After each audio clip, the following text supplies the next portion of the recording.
셀트리온, 코스피 200 지수 편입 D-1입니다. 내일 편입을 앞두고 있는데 이것이 3월 증시에 과연 호재일까요? 악재일까요? 짚어보겠습니다. 이게 내일이면 셀트리온이 코스피 200 지수의 특례로 편입이 되는데, 그러니까 수급상 오늘 다 마감이 되는 거예요. 동시효과에서 이제 끝났는데, 네.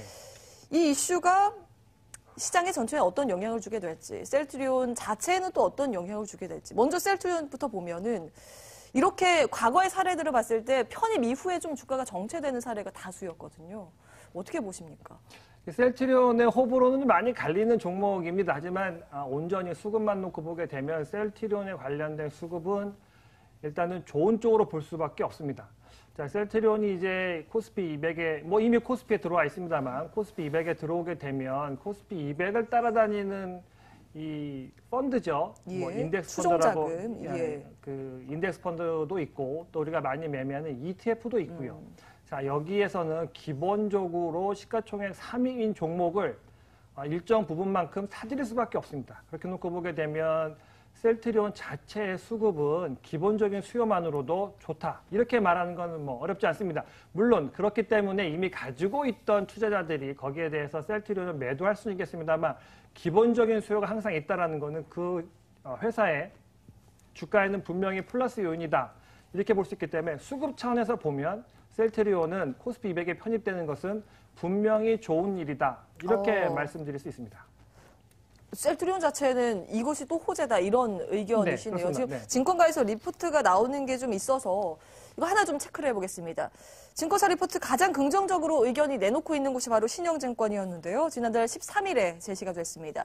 유가증권 시장 상장된 이후에 가장 중요했던 이벤트가 바로 코스피 200 지수 특례 편입이라고 분석을 했고요. 특히 공매도 억제 효과 또는 공매도 억제를 기대하는 투자 심리 개선 효과가 클 것이라고 평가했습니다. 기업에 대한 부분 좀 볼까요? 2014년에 출시했던 램시마가 유럽에서 점유율 50% 과반 이상 넘어선 것으로 파악된다고 봤고요. 내년에 출시되는 트룩시마와 허주마로 선두주자로서 우위를 기대한다면 목표 주가를 40만 원까지 이곳에서 상향 조정했습니다. 근데 어제 싱가포르 국보펀드 테마섹에서 시간 외 대량 매도 소식으로 셀트리온이 12% 급락 마감을 했습니다. 오늘 한 절반 정도 반등을 해주고 있습니다만 이 부분은 좀 신뢰 회복과 관련된 문제이기 때문에 염두를 하시면서 대응을 하셔야겠는데 주가의 방향성은 앞으로 어떻게 보시는지 짧게 좀 들어볼게요.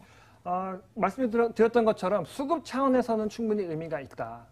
하지만 우리가 흔히 이야기하는 밸류에이션이라고 하는 것, 돈벌이에 비해서 주가가 얼마만큼의 수준이냐라고 보면 향후의 전망은 좋다고 하겠지만 우리가 이야기하는 밸류에이션 측면에서 사실은 부담스러운 것은 사실이다.